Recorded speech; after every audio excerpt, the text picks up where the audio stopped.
বিশ্বনবীর 11টা বউ ছিল। কয়টা? আরো জোরে কোন? 11টা বিবি ছিল। দাসী ছিল 2 জন। কয়জন? তো মোট হইলো কয়জন? কয়জন? আমরা একজনের জ্বালায় অস্থির, জীবন দিয়া ফেলাম, মইরা যাবো, এরকম অস্থির কথা আমরা বলি, ঠিক কিনা? বিশ্বনবীর স্ত্রী ছিল 11 জন, দাসী ছিল 2 জন। মোট কয়জন? প্রথম বউ হচ্ছে খাদিজা, খাদিজা বিনতে খুয়াইলিদ, 1 নাম্বার, ঠিক কিনা? তারপরে আয়েশা বিনতে আবি বকর, হাফসা বিনতে উমর, জাইনাব নামে 2 বউ, জাইনাব বিনতে জাহাশ, জাইনাব বিনতে খুজাইমা, সাফিয়া বিনতে হুয়াই ইবনে আখতাব, সাউদা বিনতে জামাআ, জুয়াইরিয়া বিনতুল হারিস, মাইমুনা বিনতুল হারিস, উম্মে হাবিবা রমলা বিনতে আবি সুফিয়ান, উম্মে সালামা বিনতে আবি উমাইয়া। এই 11 জন বউ ছিল। সুবহানাল্লাহ। 2 জন দাসী ছিল, একজনের নাম রাইহানা বিনতে যায়েদ আন-নাদারিয়া, আরেকজনের নাম মারিয়া বিনতে শামউন আল-কিবতিয়া। চিল্লায় পড়েন আল্লাহু আকবার। অনেক ইহুদি খ্রিস্টান নাস্তিকের দলেরা বলে, নাস্তিকের বাচ্চারা বলে বিশ্বনবী নাকি নারী পূজারী ছিলেন, নারীর দেহভোগ করার জন্য এতগুলো বিয়ে করেছেন। কপাল পোড়া, একটা বিয়েও বিশ্বনবী নিজের মন গড়া করে নাই, করেছেন কার আদেশে? জোরে বলেন, কার আদেশে? বিশ্বনবীর প্রথম বিয়েটা যখন বিশ্বনবী করেছেন বয়স ছিল কত? সবাই বলেন। বিশ্বনবীর বয়স ছিল 25 বছর। আর বিয়ে করেছেন খাদিজাকে, খাদিজার বয়স ছিল কত? 40। শুধু 40ই না, এর আগে খাদিজার আরো 2টা বিয়ে হয়েছে। এরকম একটা বয়স্কা নারীকে বিয়ে করেছে তাগড়া 25 বছরের যুবক মুহাম্মদ সাল্লাল্লাহু। বিশ্বনবী যদি নারী পূজারী হতেন, 25 বছর বয়সে মক্কার সবচাইতে সুন্দরী সুন্দরী তরুণীগুলো বিশ্বনবীকে বিয়ে করার জন্য পাগল পাড়া ছিল। বিশ্বনবী জীবনেও নারীদের দিকে চোখ তুলে তাকান নাই। রব্বুল আলামিনের আদেশে তার অন্তরে ইলহাম হয়েছে, খাদিজাকে তিনি প্রথম বিয়ে করলেন। 25 বছরের তাগড়া যুবক বিয়ে করলেন, 2 বার তালাক খাওয়া, অনেকগুলো সন্তানওয়ালা একজন মহিলা, প্রৌঢ়া নারী খাদিজাকে। সুবহানাল্লাহ। 4টা কারণে বিশ্বনবীর এতগুলো বিয়ে হয়েছে। কয়টা? একটা এডুকেশনাল কজ, একটা সোশ্যাল কজ, একটা পলিটিক্যাল কজ, একটা লিগ্যাল কজ। 1 নম্বরে হচ্ছে এডুকেশনাল কজ। জেনে নেন কেন বিশ্বনবী এতগুলো বিয়ে করেছে। মন গড়া করে নাই, আল্লাহর আদেশে করেছে, ঠিক কিনা? 1 নম্বরে এডুকেশনাল কজ। নারীদের বিভিন্ন গোপন মাসালা বিশ্বনবীর কাছে এসে মহিলা সাহাবারা জিজ্ঞেস করতে পারতো না লজ্জার কারণে। এজন্য আল্লাহ বললেন, ও নবী বেশি বেশি বিয়ে করেন, আপনার বউয়ের সংখ্যা হবে 13 জন। মদিনার সব মহিলা সাহাবীগুলা এসে আপনার বিবিদের কাছ থেকে মাসালা শিখে যাবে। লজ্জাকর মাসালাগুলো নবী আপনার কাছে এসে জিজ্ঞেস করা দরকার নাই, আপনার বিবিদেরকে আপনি শিখাবেন, আর বিবির কাছে এসে এসে মদিনার মহিলা সাহাবারা শিখে ইসলাম প্রচার করবে। চিল্লায় কোন আল্লাহু আকবার। এটা হচ্ছে 1 নাম্বার কারণ এতগুলো ওয়াইফ হওয়া। 2 নাম্বার কারণ হচ্ছে সোশ্যাল কারণ। আমার নবী সামাজিক ছিলেন। বিশ্বনবীর রাইট হ্যান্ড ছিল আবু বকর, এই জন্য ডান হাতটাকে শক্ত করার জন্য আবু বকরের মেয়েকে বিয়ে করলেন। বিশ্বনবীর বাম হাত ছিল সাইয়েদনা ওমর, বাম হাতটাকে আরেকটু মজবুত করার জন্য ওমরের মেয়ে হাফসাকে বিয়ে করলেন। ইসলামের 4 জন খলিফার 2 জন বিশ্বনবীর শ্বশুর, বাকি 2 জন বিশ্বনবীর জামাই। সুবহানাল্লাহ। আবু বকর কিন্তু বিশ্বনবীর শ্বশুর, ওমর ফারুক কিন্তু বিশ্বনবীর, আর উসমান আর আলী ছিলেন বিশ্বনবীর জামাই। সুবহানাল্লাহ পড়েন। 2টা কারণ গেল, একটা এডুকেশনাল, একটা গেল সোশ্যাল। 3 নম্বরে হচ্ছে পলিটিক্যাল কজ, রাজনৈতিক কারণে।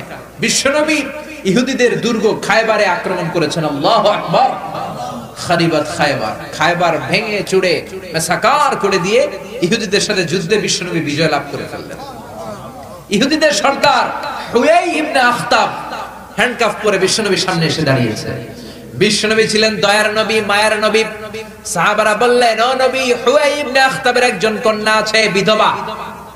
বিশ্বনবী মনে মনে ভাবলেন, শত্রুর এই মেয়েটাকে যদি বিয়ে করি, শত্রুর দল হয়ে যাবে আমার শ্বশুর বাড়ি। সুবহানাল্লাহ।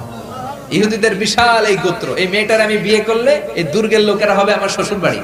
বিশ্বনবী প্রস্তাব দিলেন, তুমি আমার সাথে বিয়েতে রাজি আছো কিনা? সাফিয়া নামক ওই মহিলা রাজি হয়ে গেলেন। বিশ্বনবী বিয়ে করলেন। ইহুদিরা কয়, হায় হায়, এতদিন মুহাম্মাদের সাথে মারামারি করতাম, এখন মুহাম্মদ হইছে আমগো বেয়াই। কি হইছে? ইহুদিরা কয়, আর কিলাকিলির দরকার নাই, সবাই পড় লা ইলাহা ইল্লাল্লাহু মুহাম্মাদুর রাসূলুল্লাহ সাল্লাল্লাহু আলাইহি সাল্লাম। এই পলিটিক্যাল কারণে আর একটা বিয়ে বাড়ছে। এই সাফিয়াকে বিয়ে করেছে পলিটিক্যাল কারণে। এরপর বনি মুস্তালিকের যে সরদার, তার মেয়েকে বিশ্বনবী বিয়ে করেছেন পলিটিক্যাল কারণে। চারটা কারণের তিনটা বললাম, আরেকটা হচ্ছে লিগ্যাল কজ, আইন শিখানোর জন্য, ইসলামিক কোডিং এন্ড রুলিং শিখানোর জন্য, হুকুম আহকাম শিখানোর জন্য। আপনার যে পালক পুত্র, এটা কিন্তু আপনার আসল পুত্র নয়, আপনি কিন্তু পালক পুত্রের আসল বাবা নন। যে তাকে জন্ম দিয়েছে ওই জনক লোকটাই হচ্ছে তার আসল বাবা, ঠিক কি না? বিশ্বনবী একজন পালক পুত্র পাললেন, নাম যায়েদ ইবনে হারেসা। মক্কার লোকেরা বলতে আরম্ভ করলো যায়েদ ইবনে মুহাম্মদ, মানে মুহাম্মাদের ছেলে যায়েদ। আসলে কি যায়েদ মুহাম্মাদের ছেলে? হারেসার ছেলে। এটা বোঝানোর জন্য আল্লাহ বললেন যায়েদকে বলেন তার স্ত্রীকে তালাক দিতে। তালাক হয়ে গেল, নিজের পালক পুত্রের ছেলেকে বিশ্বনবী বিয়ে করে মক্কা মদিনার লোকদের চোখের মধ্যে আঙ্গুল দিয়ে দেখাই দিলেন, দেখো পালক পুত্রের ছেলেকে বিয়ে করা যায় তালাক হওয়ার পরে, কারণ পালক পুত্র নিজের ছেলের মতো নয়। চিল্লায় বলেন ঠিক কি না? এইজন্য বিশ্বনবীর বিয়ের সংখ্যাগুলো বাড়িয়ে দিয়েছে কে? প্রথম বিয়ে করলেন খাদিজাকে। বিশ্বনবী খাদিজারে এত ভালোবাসতেন, খাদিজা ইন্তেকালের পরে বিশ্বনবী যেই বছরটা কাটিয়েছেন, বিশ্বনবী এটার নাম দিয়েছেন আমুল হুজুন, দুঃখের বছর। যেই বছর খাদিজা ইন্তেকাল করলো ওই বছরটাকে বিশ্বনবী নাম দিয়েছেন দুঃখের বছর। বিশ্বনবী খাদিজারে এত ভালোবাসতেন, দোয়া করার সময় বিশ্বনবী চোখের পানি ছেড়ে দিয়ে আল্লাহরে বলতেন, আল্লাহ কিয়ামতের এই কঠিন দিন, যেদিন মা ছেলেরে চিনবে না, বাবা মেয়েরে চিনবে না, বন্ধু বন্ধুরে চিনবে না, পীর সাহেব মুরিদরে চিনবে না, মুরিদ পীর সাহেবরে চিনবে না, ওই কঠিন দিন আমি যেন আমার খাদিজারে ভুলে না যাই, ওই দিন যেন আমি আমার খাদিজার কথা মনে রাখি। মা আয়েশা খাদিজাকে নিয়ে খুব গায়রাত করতেন, মানে হিংসা করতেন। একদিন বললেন, ও নবী, বারবার ওই বুড়ি মহিলার কথা বলেন কেন? ওই বুড়ি তো কবে মরে গেছে, বুড়ির পরে আমাদেরকে আল্লাহ আপনার বউ বানিয়েছে, আমাদেরকে পেয়ে কি আপনি খুশি নন? ওই বুড়ির পরে সুন্দরী সুন্দরী বিবিকে আল্লাহ আপনারে দান করে নাই। বিশ্বনবী মা আয়েশার থুতনিটা ভেবে চেপে ধরলেন, কোনদিন কোন বিবির গায়ে হাত তোলে না, এই প্রথম আয়েশার থুতনিটা চেপে বললেন, আয়েশা খবরদার, খাদিজার বিরুদ্ধে কোনদিন এরকম হিংসাত্মক কথা বলবো না, খাদিজার মতো আমি একটা বউ পাই নাই। চিল্লায় বলেন আল্লাহু আকবার। এটা বলছে রাগের মাথায়, আবার অন্য সময় আয়েশারও প্রশংসা করে দিয়েছে, চিল্লায় কর সুবহানাল্লাহ। খাদিজা যখন ইন্তেকাল করে বিশ্বনবী গোসল করালেন, কাফন হলো, দাফন হলো, কবর দিলেন, নিজে দাঁড়িয়ে দোয়া করলেন। খাদিজাকে কবরে দেওয়ার পরে সাহাবারা ঘরে ফিরে যায়, বিশ্বনবী যায় না। আবু বকর বললেন, ও নবী চলেন ঘরে ফিরে যায়। বিশ্বনবী বললেন, আবু বকর তুমি যাও, আমি যাব না, কারণ যেই মহিলাটাকে এই মাত্র কবরে শোয়াই দিলাম সাধারণ কোন মহিলা না, আমার বিপদের দিনের সঙ্গিনী খাদিজা। মক্কায় যখন আমার কেউ ছিল না তখন ছিল সে, যখন আমার কেউ ছিল না তখন সাথী খাদিজা। কেউ আমার আশ্রয় দেয় নাই, অর্থ দেয় নাই, শেল্টার দেয় নাই, খাদিজা আমব্রেলার মতো, ছাতার মতো, মেঘের মতো আমাকে সব সময় ছায়া দিয়ে রেখেছে। মক্কার লোকেরা আমারে 3 বছর জেল খাটালো, ওই জেলখানার ভিতরে কেউ যায় নাই, খাদিজা গিয়েছে। আল্লাহু আকবার। 3টা বছর খাদিজা আমার সাথে জেল খেটেছে। আবু বকর পৃথিবীর কোন মহিলাকে রব্বুল আলামিন আরশের উপর থেকে সালাম দেয় নাই, একটা নারীকে শুধুমাত্র আরশের উপর থেকে আল্লাহ সালাম দিয়েছে, সেটা হলো আমার এই খাদিজা। সর্বপ্রথম যেই নারী আমার হাতে হাত রেখে কালিমা পড়েছে এটা হলো আমার খাদিজা। ও আবু বকর তুমি ঘরে ফিরে যাও, আমি যাব না, আমি নবী দাঁড়িয়ে থাকবো। খাদিজার কবরের 3টা প্রশ্নের জবাব, মার রব্বুকা ওয়া মা দীনুকা ওয়া মান হাদার রাজুল, এই খাদিজার কবরের 3টা প্রশ্নের জবাব আমি নিজে দিয়ে তারপরে আমি ঘরে যাব রে আবু বকর। সাইয়েদনা জিবরাইল এসে বললেন, ও নবী আপনি ঘরে ফিরে যান, আল্লাহ জানিয়ে দিয়েছে আপনার আর দাঁড়িয়ে থাকার দরকার নাই, ঘরে ফিরে যান, আবু বকরের সাথে আপনি চলে যান। আল্লাহ জানিয়ে দিয়েছে খাদিজার কবরের 3টা প্রশ্নের জবাব আরশের উপর থেকে আল্লাহ নিজেই দিয়ে দিবে। কি ভালোবাসতো খাদিজাকে। খাদিজার পরে বিশ্বনবী যাকে ভালোবাসতো সে হচ্ছে আয়েশা, সবচেয়ে বেশি ভালোবাসতো। বিশ্বনবী বলেন, উরিতু কি সালাসালা ইয়া আয়েশা, আয়েশা বিয়ের আগে আমি রাতে তোমার 3বার স্বপ্নে দেখেছি। বুখারীর বর্ণনা। কয়বার? এই 3বার স্বপ্নে দেখার পর তোমার চেহারাটা জান্নাতের একটা রেশমি কাপড়ে এনে জিবরাইল বলল, বিশ্বনবী দেখুন তুমি এটারে কেমন লাগে? আমি বললাম ভালো লাগে। জিবরাইল তার কয়েকদিন পরে বললেন, ও নবী আকাশ থেকে ডাইরেক্ট প্রপোজ, সরাসরি প্রস্তাব, বিয়ে করবেন নাকি? কার মেয়ে? জিব্রাইল কয় আবু বকরের মেয়ে। বিশ্বনবী বললেন, ও জিব্রাইল, তুমি যদি ঘটক হও, আল্লাহ যদি হয় বিয়ের কাজী, আমি মুহাম্মদ রাজি। বিয়ে হয়ে গেল, সুখ আর সুখ। বিশ্বনবীর একমাত্র কুমারী বউ মা আয়েশা যখন বিশ্বনবীর সাথে এক ল্যাপের নিচে শুয়ে থাকতো, তখনও কোরআনের আয়াত নাজিল করতো কে? বিশ্বনবী যখন অন্যান্য স্ত্রীদের সাথে এক ল্যাপের নিচে শোয়া, তখন কিন্তু কোরআনের আয়াত নাজিল হতো না। শুধুমাত্র কেবলমাত্র মা আয়েশার সাথে যখন শোয়া, তখন কোরআনের আয়াত নাজিল করতো কে? চিল্লায় বলেন কে? মা আয়েশা বলেছেন, 5টা জিনিস আল্লাহ আমারে দিয়েছে, পৃথিবীর কাউরে আল্লাহ দেয় নাই। 1 নাম্বার, আমি বিশ্বনবীর একমাত্র কুমারী বউ, বাকি বউগুলা ছিল বিধবা। আমি ছাড়া বিশ্বনবীর কোনো কুমারী বউ ছিল না। 2 নাম্বার, আমার ঘরেই বিশ্বনবীর কবর। যারা হজ উমরা করতে যান, বিশ্বনবীর সালাম পড়তে যান, এখন এটা মসজিদে নববীর ভিতরে অ্যাটাচ হয়েছে। যেই জায়গায় বিশ্বনবী আজ আবু বকর আর ওমরকে ডান দিকে রেখে শুয়ে আছেন, এটাই ছিল মা আয়েশার ঘর। সুবহানাল্লাহ। আমার ঘরে বিশ্বনবীর কবর। 3 নাম্বার, আমার কোলেই মাথা রেখে বিশ্বনবী শেষ নিঃশ্বাস ত্যাগ করেছে। 4 নাম্বার, আমার কারণে তোমরা তায়াম্মুমের বিধান পেয়েছো। এই যে আমরা ওযু না করতে পারলে, পানি না পেলে তায়াম্মুম করি, এটা মা আয়েশার কারণে আমরা পেয়েছি। সুবহানাল্লাহ। বনুল মুস্তালিকের যুদ্ধ থেকে বিশ্বনবী ফিরে আসছেন, পথিমধ্যে মা আয়েশা গলার লকেট হারায় ফেলছে।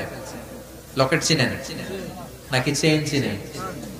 হার চিনেন? হার, আচ্ছা হার, স্বর্ণের হার হারায় ফেলছে। বিশ্বনবী বলেন, কাফেলা থামাও, আমার স্ত্রী হার হারিয়েছে, হার খোঁজো। সবাই হার খুঁজতে খুঁজতে ওদিকে মাগরিবের সময় চলে যায়। এখন কি করবে? যেই জায়গায় হার হারাইছে ওই জায়গায় পানিও নাই, পানি অনেক দূর। বিশ্বনবীর প্ল্যান ছিল কাফেলা যেতে যেতে পানির জায়গায় থামবো, ওযু করে নামাজ পড়বো। কিন্তু হার খোঁজার কারণে এখন পানিও নাই। তখনও তায়াম্মুমের বিধান মুসলমানরা জানে না, আল্লাহ জানায় নাই, নাজিল করে নাই। সবাই আবু বকরকে বকাবকি শুরু করলো, ও আবু বকর, দেখো তোমার মেয়ের কাণ্ড, তোমার মেয়ের হার হারিয়ে যাওয়ার কারণে আজকে আমাদের সবার নামাজ কাজা হবে, বিশ্বনবীর নামাজ কাজা হবে। কি কাজ করলো তোমার মেয়ে? আবু বকর যে আয়েশারে ধমকাতে লাগলো, আয়েশা কি করলি? আল্লাহ সাথে সাথে আবু বকরকে ধমক দিয়ে কোরআনের আয়াত নাজিল করলো, আবু বকর আয়েশারে ধমক দিও না, আয়েশারে ধমক দিলে আমার আরশ কেঁপে যায়।